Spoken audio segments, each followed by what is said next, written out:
Hello, my dear friends. Namaskar. Once again, I am here to teach you English.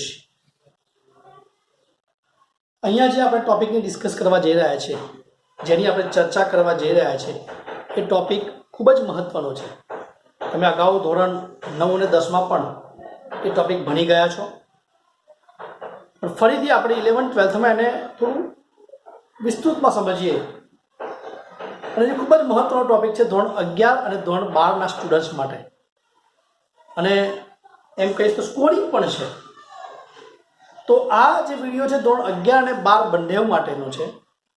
અને આપણું જે બોર્ડનું paper format છે એમાં રાઇટિંગ સેક્શન જેને કહીએ આપણે, કોમ્પોઝિશન સેક્શન જેને કહીએ, એમાં ઈમેલ રાઇટિંગ એક બહુ મહત્વનો ટોપિક છે, જે બોર્ડના ક્વેશ્ચન પેપરની અંદર પ્રશ્નપત્રમાં ક્વેશ્ચન નંબર 62 62મો જે પ્રશ્ન છે, 62મા પ્રશ્નમાં ઈમેલ રાઇટિંગ અને એના ઓરમાં રિપોર્ટ રાઇટિંગ પૂછાતું હોય છે 5 માર્ક્સનું, જે બહુ મહત્વનો ટોપિક છે.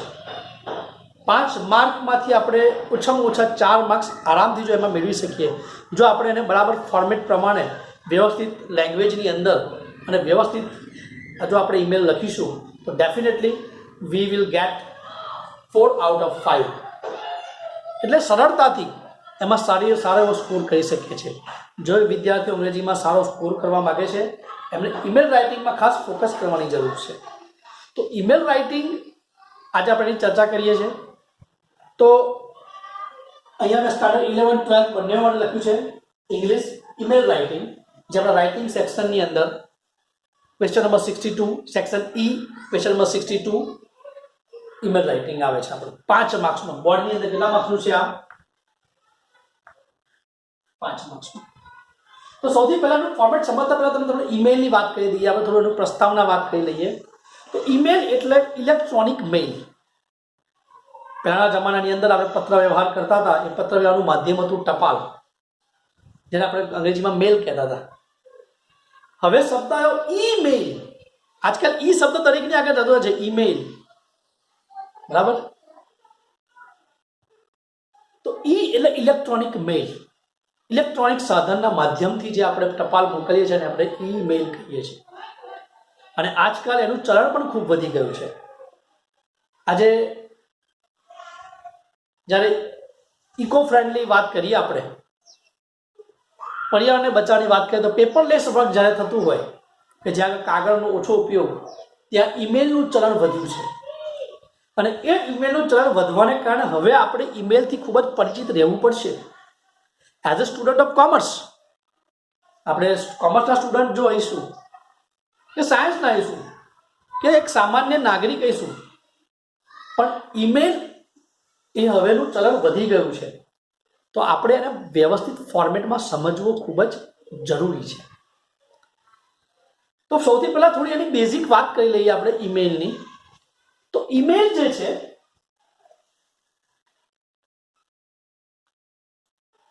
બે પ્રકારના ઈમેલ આપણે લખાતા હોય છે. આપણે કમ્પ્યુટરના માધ્યમથી, મોબાઈલના માધ્યમથી આપણે ઈમેલ મોકલતા હોઈએ છીએ, ઇલેક્ટ્રોનિક્સ મેલ. તો એ બે પ્રકારના છે. એક છે ફોર્મલ, એક છે ફોર્મલ. સમય તો ફોર્મલ ઈમેલ હોય ને કેટલાક છે ઇનફોર્મલ. ફોર્મલ ઈમેલ એટલે કે સામાન્ય રીતે આપણે ફોર્મલ ઈમેલ જે છે એ ગવર્મેન્ટ ઓફિસીસ,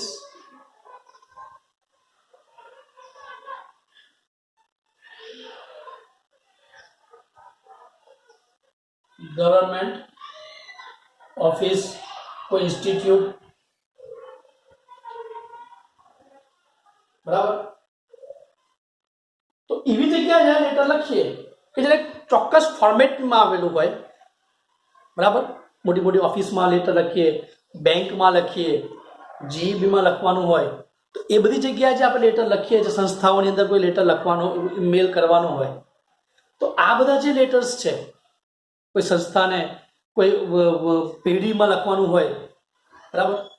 કોઈ મોટી ઇન્સ્ટિટ્યૂટમાં લખીએ આપણે, આ બધા જે લેટર્સ લખતા હોય, ઈમેલ કરતા હોય, કેવા છે? ફોર્મલ, કે જેનું ચોક્કસ ફોર્મેટ છે. અને બીજું છે ઇનફોર્મલ. ઇનફોર્મલ ઈમેલ એટલે કે જનરલી આપણે આપણા રિલેટિવ્સને, આપણા ફેમિલીને,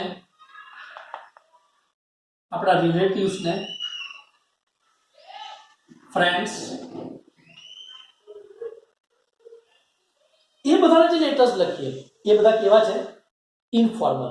સામે તમે ગવર્મેન્ટ ઓફિસની અંદર લેટર લખીએ તો ધારો કે કોઈ જગ્યાએ કમ્પ્લેન કરતો લેટર લખીએ, ધારો કે અત્યારના આધુનિક યુગમાં અત્યારની જે પેન્ડેમિક સિચ્યુએશન છે કોરોનાની, તો આપણે આરોગ્ય ડિપાર્ટમેન્ટને, બરાબર, આરોગ્ય ખાતાને કોઈ લેટર લખીએ, ભાઈ અમારે ત્યાં બરાબર સફાઈ નથી થતી, તો એને લગતો આપણે ઈમેલ કહી શકીએ આપણે, બરાબર, હેલ્થ ડિપાર્ટમેન્ટની અંદર, બરાબર.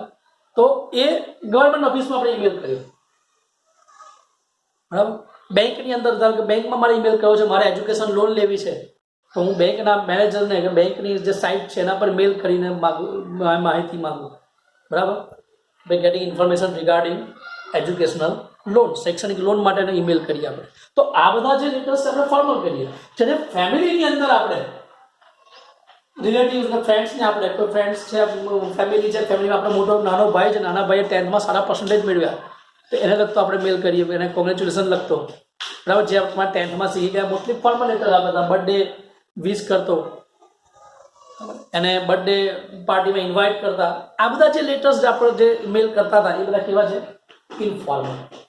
તો આ રીતે ફોર્મલ અને ઇનફોર્મલ ઈમેલ જે આપણે શીખવાના છે, એમાં ફોર્મલ તમે આઈ થિંક 9th અને 10th મોસ્ટલી એની ચર્ચા કરી હતી, બરાબર. સિમ્પલી રીતે તમને પૂછાતું હતું અને એ આપણે શીખેલા છે તમે લોકો.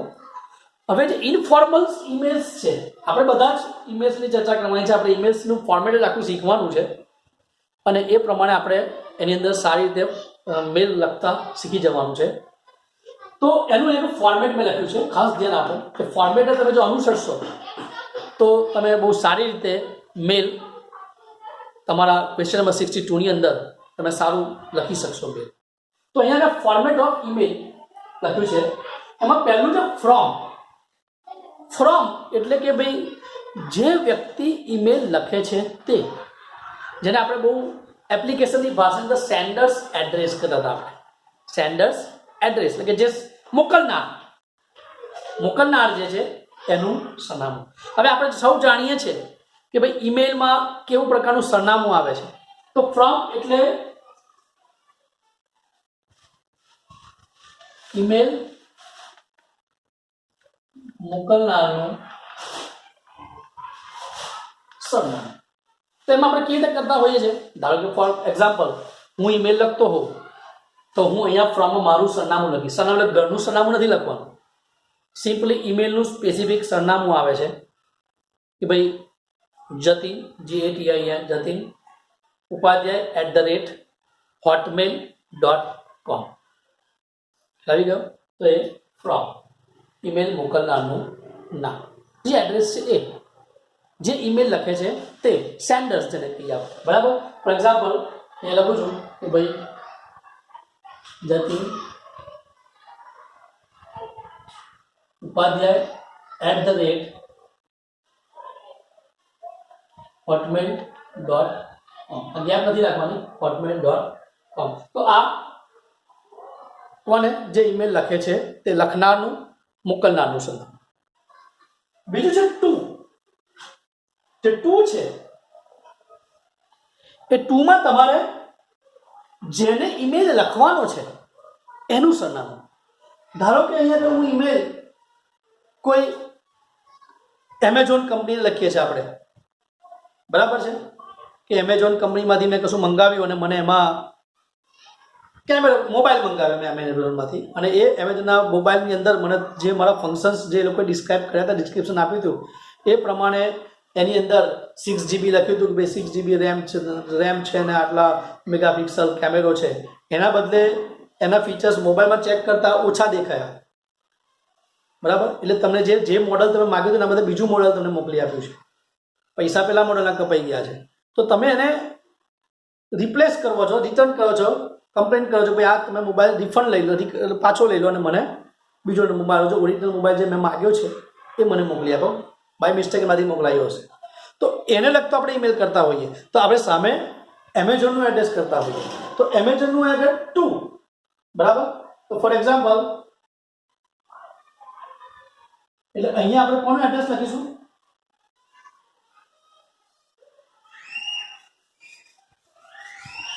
ઈમેલ મેળવનારનું. કોનું?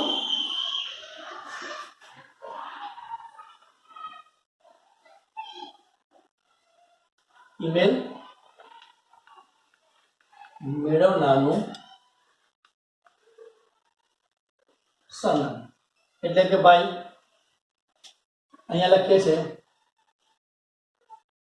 amazon@gmail.com, બરાબર. એ ઈમેલ મેળવનારનું સરનામું. હવે આ બે શબ્દો તમારા માટે નવા આવ્યા છે, સીસી અને બીસીસી. એની સમજ પાડો. સીસી એટલે કાર્બન કોપી. સીસી એટલે કાર્બન કોપી, બરાબર. હવે ધારો કે મારે ઈમેલ મોકલ્યો છે મેં એમેઝોનને, એ સિવાય મારે એ મોબાઈલની કંપનીને પણ ઈમેલ મોકલવો છે. ધારો કે મેં મોટોરોલાનો મોબાઈલ મંગાવ્યો, તો મોટોરોલાનો મોબાઈલ મેં એમેઝોન પાસેથી, એમેઝોન ઓનલાઈન જે સાઇટ છે એની પાસેથી મંગાવ્યો, તો મેં એમેઝોનની સાઇટને તો એનો લેટર લખ્યો છે, ઈમેલ કર્યો છે, પણ સાથે સાથે મારે એ જ ઈમેલ કોને મોકલવો છે? આપણા મોટોરોલા કંપનીને. તો એનું ઈમેલ આઈડી હું અહીંયા શેમાં લખીશ? સીસી. એટલે આ બેઠો ઈમેલ બે વ્યક્તિને મળશે, કાર્બન કોપી. એટલે અહીંયા હું એડ્રેસ કોણ લખીશ?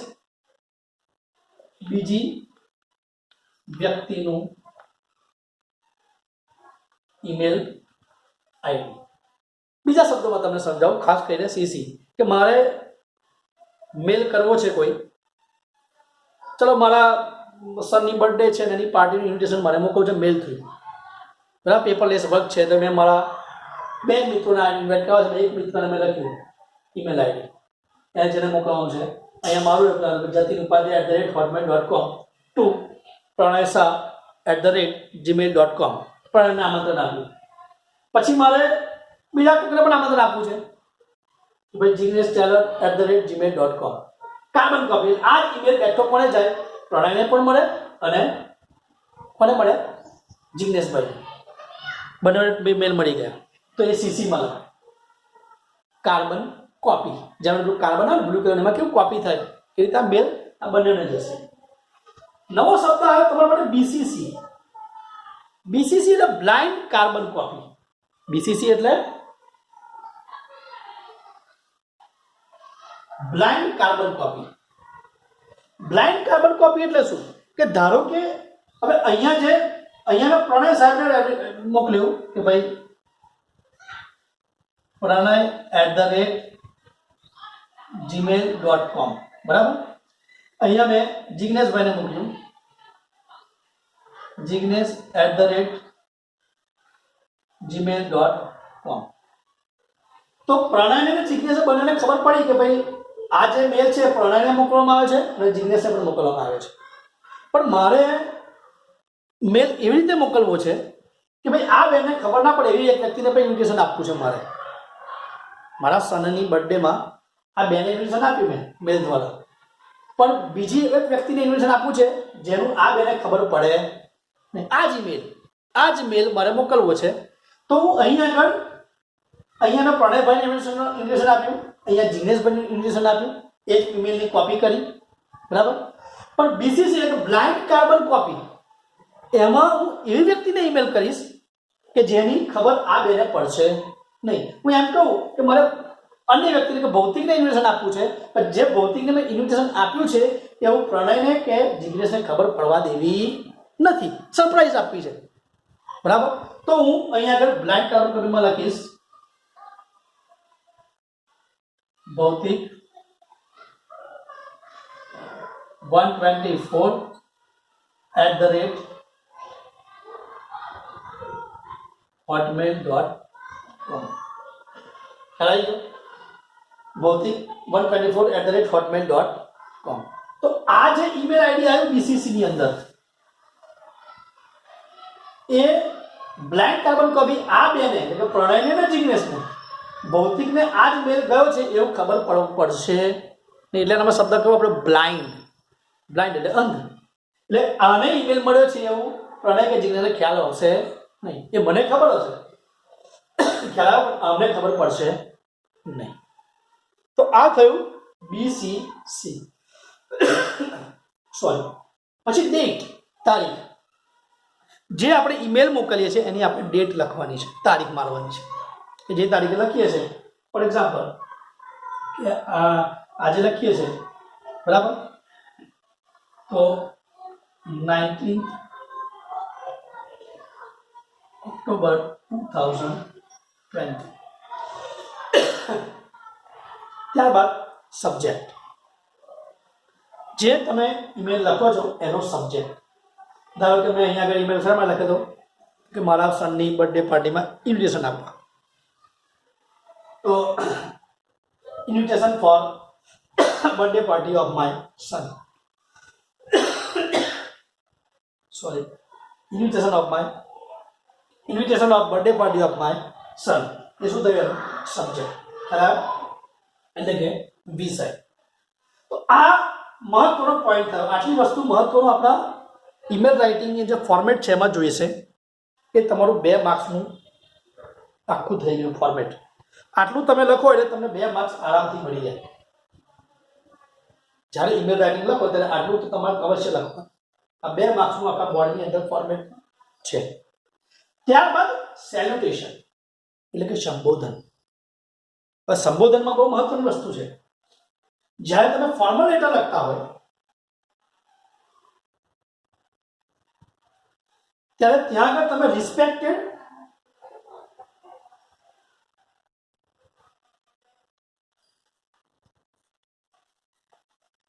અથવા કોઈ પ્રાઇવેટમાં લખતા હોય તો ડિયર લખી શકો. કોઈ સંસ્થા છે, કોઈ સંસ્થાના કોઈ અધિકારીઓ લખો છો તો રિસ્પેક્ટેડ લખો. કોઈ તમારાથી ઇલ્ડર્સ રિસ્પેક્ટેડ લખી શકીએ. અથવા કોઈ પ્રાઇવેટ સંસ્થા છે અને કોઈ તમે કોઈ ઓફિસીસમાં લખો છો તો ડિયર પણ લખી શકો. અને એવી જ રીતે ઇનફોર્મલની અંદર પણ તમે ડિયર લખી શકો છો. બરાબર છે. એટલે આ થયું સંબોધન, સેલ્યુટેશન જેને કહીએ આપણે. ત્યારબાદ બોડી ઓફ એન ઈમેલ.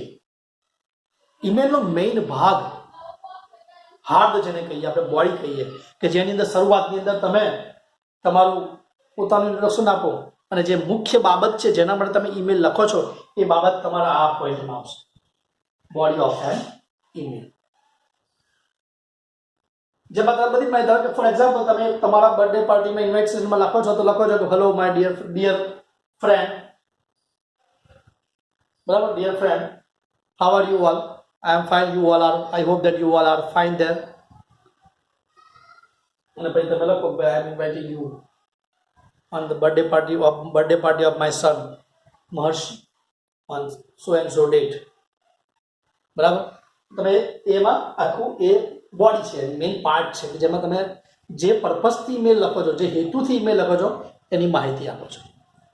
ત્યારબાદ કોમ્પ્લિમેન્ટરી ક્લોઝ છે, તો તમે એને ક્લોઝ એટલે કે ઈમેલને પૂરો કરવાનો છે, બહુ લાંબો લખવાનો નથી, શોર્ટ એન્ડ સ્વીટ. જેમાં બોડી ઓફ એ ઈમેલની અંદર તમે તમારું પોતાનું ઇન્ટ્રોડક્શન આપી, થોડા એના હાલચાલ પૂછી લીધા અને પછી તમે તમારું જે મેટર છે એ બાબત રજૂ કરવા માંગો છો. અહીંયા મેં તમે 2 ઈમેલની વાત કરી, અહીંયા મેં ઇન્વિટેશનની વાત કરી, એની સાથે સાથે મેં તમને અહીં એમેઝોનના એની પણ વાત કરી. એવો લેટર લખવાનો હોય તો બોડી ઓફ ઈમેલમાં તમે લખો કે hello dear sir, hello myself is Jatin Upadhyay, I have purchased mobile phone from your online shopping on so and so date. मैं तारीखे खरीदी હતો તમારો મોબાઈલ છે. I am a regular customer of your online shopping. બરાબર. I ordered Motorola mobile on this day and after 3 days I got the parcel. જે લખો એ બધું. That means કે તમે આખું બોડી ઓફ ઈમેલ જે મેટર બની કે ભાઈ મને મળ્યો મોબાઈલ, એમાં તમને આવું ફીચર્સ ને અધર ડિફરન્ટ ફીચર્સ હતા, the features which you describe in your site, તમે જે સાઇટમાં ડિસ્ક્રાઇબ કર્યા હતા ફીચર્સ, એના બદલે જે મોબાઈલ મને મળ્યો છે બરાબર એમાં ધ ફીચર્સ કેવા છે એના પછીના મોડેલના છે. બરાબર. એટલે તમે please replace my mobile phone. બરાબર, એઝ યુ આર રિપ્લેસ, જે એમની સ્કીમ છે, એમની જે સિસ્ટમ છે રિપ્લેસની, બદલવાની, બરાબર, એની જે રિપ્લેસમેન્ટ, એની જે પોલિસી છે, replacement policy, according to your replacement policy please replace my mobile.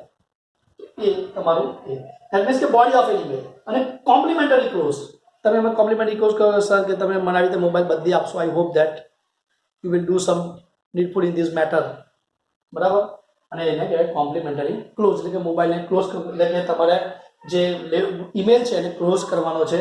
જો ઇન્ફોર્મલ લેટર છે તો તમે regard, hello, lots of love, give my regard to your parents, મારી યાદ તારા પેરેન્ટ્સને આપજો. બરાબર, અને છેલ્લે સિગ્નેચર. સિગ્નેચરની અંદર જો તમે અહીંયા આગળ લખશો લેટર, બરાબર, તો યોર્સ શું લખશો? યોર્સ ફેithfully અથવા તો સિન્સિયરલી. બરાબર, યોર્સ ફેithfully અથવા તો સિન્સિયરલી. ફોર્મલમાં પણ તમે યોર લવિંગલી લખી શકો. તો આ થયું તમારું ફોર્મેટ ઓફ ઈમેલ, જે ખાસ મહત્વનું છે. આને તમે ફોલો કરો. આ ખાસ આ 10 પોઈન્ટ છે. આ 10 પોઈન્ટ પ્રમાણે તમે જો ઈમેલ લખશો તો definitely you will score 4 out of 5.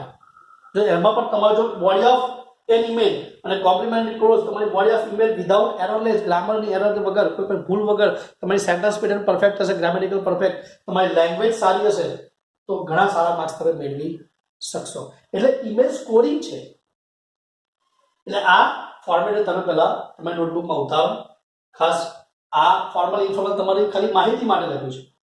બરાબર, પણ તમે ઈમેલ ભણેલા છો 9th અને 10thમાં, પણ એમાં તમારે કદાચ તે કદાચ ફ્રોમ ટુ ને સબ્જેક્ટ જ આવતું હશે.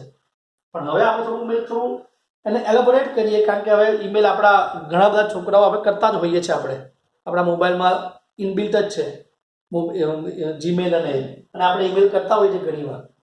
બરાબર, તો એ આ પ્રમાણે જોઈએ, સીસી, બીસીસી, ડેટ અને સબ્જેક્ટ. ખ્યાલ આવી ગયો? તો આ આપણું ફોર્મેટ છે. હવે નેક્સ્ટ વિડીયોની અંદર હું તમને આખો એક ઈમેલ લખીને તમારા આપણે અહીંયા આગળ જ એનો પ્રેક્ટિસ કરીશું, જેથી કરીને તમને એનો મહાવરો થાય. અને ઘરે તમને પણ એક એક્સરસાઇઝમાં હું ઈમેલ આપીશ, તમારે આ ફોર્મેટ પ્રમાણે એ ઈમેલ લખવાનું છે. ખાસ મહત્વની વસ્તુ એ યાદ રાખવાની છે કે અહીંયા ફ્રોમ અને ટુ મેં આગળ આપ્યા છે. ઘણીવાર પરીક્ષાની અંદર બોર્ડમાં જે ક્વેશ્ચન 62માં પૂછાય છે, તો ઘણીવાર મોકલનારનું અને મેળવનારનું, એટલે કે ભાઈ ફ્રોમ એટલે કે ઈમેલ મોકલનારને અને જેને ઈમેલ મેળવનાર જેનું સરનામું આપેલું પણ હોય, અને કદાચ ઘણીવાર ન પણ આપ્યું હોય. બરાબર, એટલે આપણે બંને પ્રમાણે તૈયારી રાખવી. બરાબર, જો આપેલું હોય તો આપણે ખાસ ધ્યાન એ રાખવાનું છે કે કોણ મોકલનાર છે અને કોણ મેળવનાર છે. જો આથી આમ થઈ ગયા તો આપણો ઈમેલ ખોટો સાબિત થાય. એટલે ખાસ મહત્વની વસ્તુ છે કે ઈમેલ મોકલનાર કોણ છે, હુ ઇઝ સેન્ડર અને હુ ઇઝ રિસીવર. એ ખાસ મહત્વનું ધ્યાન ઈમેલ રાઇટિંગમાં રાખવું. તો આ આપણું ઈમેલ રાઇટિંગનું ફોર્મેટ, અને અહીંયા આગળ એનું તમને થોડો બેઝિક નોલેજ એનું આપ્યું મેં તમને. હવે આપણે એક આખું ઈમેલ અહીંયા આગળ આપણે બોર્ડ પર એ તમને હું માઇક્રોસોફ્ટ ટીમના માધ્યમથી ઓનલાઈન તમને એ સમજાવવાનો પ્રયત્ન કરીશ, તો તમને ઈમેલમાં વાંધો આવશે નહીં. તો આજે આટલું જ. અસ્તુ. નર્મદે હર. જય સાઈનાથ.